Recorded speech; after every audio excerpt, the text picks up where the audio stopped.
Good Friday afternoon, everybody. I'm KHOU 11 meteorologist Tim Pandajis, and clouds have rolled on in a little bit ahead of schedule today. If you're north of I-10, you maybe got a little bit of some sunshine early on this morning, but as you can see here, satellite imagery shows that blanketed cloud cover lifting slowly off to the northeast, all associated with our weekend weather system that's going to bring a warm but also quite wet scenario for both Saturday and Sunday.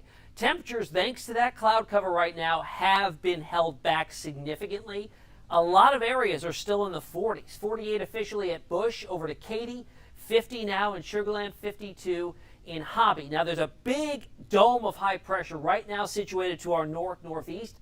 That's driving winds out of the east. And eventually, as it moves farther to the east, we'll see that wraparound flow start to turn southeasterly, and watch what it does to our temperatures. Yeah, it's cool now, but overnight tonight, we're going to see that wind shift, and by lunchtime tomorrow, temperatures will be well into the 70s, and by the afternoon, we'll be threatening some records. The record high tomorrow at Bush is 79. The record high on Sunday is 80. So I think it's going to be quite close both of those days. Here's how it looks on the bigger picture. Off to the south, you can see the beginning stages of our weak low pressure system that will bring us some rain and also open up those winds out of the southeast as the warm front moves overhead early tomorrow morning. The storm track right now, the center of that low, looks to track just to our west, and that'll keep us on the warm side of things and also the wet side too. Here's how it plays out as we look at things on a global model, the GFS.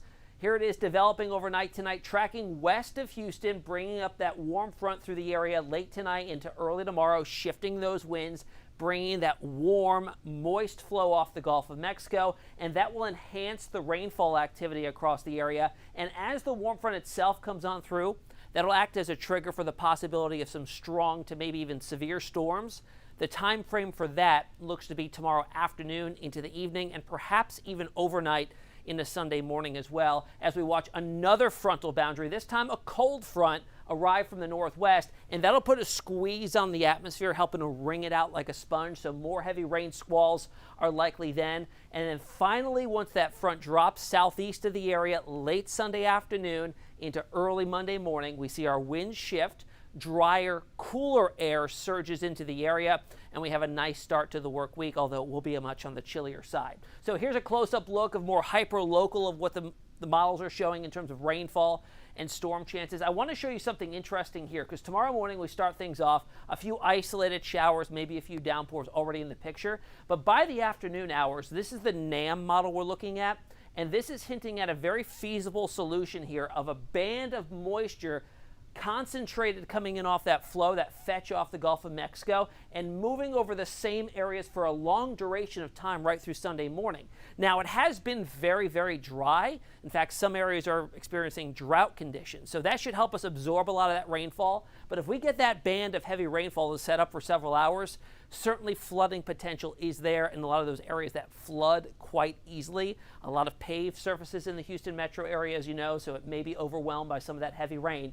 And then by Sunday afternoon, here's the cold front dropping its way on through, shifting those winds out of the north. So Storm Prediction Center right now has us at a level 1 threat. It goes all the way up to level 5. So this threat is quite low, but it is present. And the main threats we're looking at here are going to be some strong winds. We're talking wind gusts potentially up and over 50 miles an hour. The small threat of isolated hail in some of these stronger storms, and maybe even an isolated tornado. We can never rule that out here around southeast Texas. But on top of that, too, the flooding potential for the reasons I just highlighted with that banding setting on up coming off the Gulf of Mexico. One thing I want you to take away from this forecast as well is that this weekend is not going to be a washout. It's not going to be raining all the time. We're looking at periods of rain. When it does rain, it'll likely be heavy, and embedded within those downpours will be some thunderstorms too, so keep that in mind. How much rain could we see here? This goes all the way up through Sunday at 11 p.m., so after the front has dropped through, rain chances will dramatically decrease.